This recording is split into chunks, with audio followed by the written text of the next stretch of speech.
Hello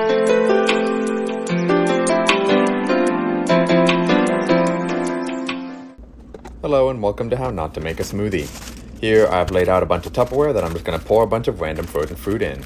So first you cut open a really big container and you just pour a bunch in to every single container. Evenly as possible would be great.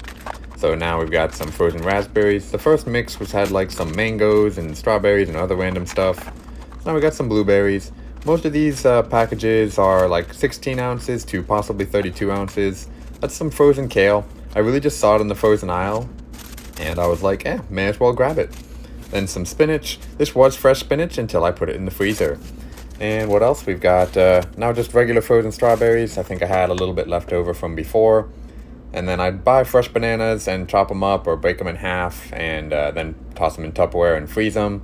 So it's always just a good thing to add. So this has been How Not to Make a Smoothie.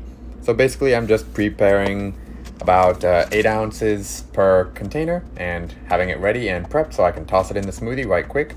So thank you for tuning in and see you next time. Remember to like, comment, and subscribe.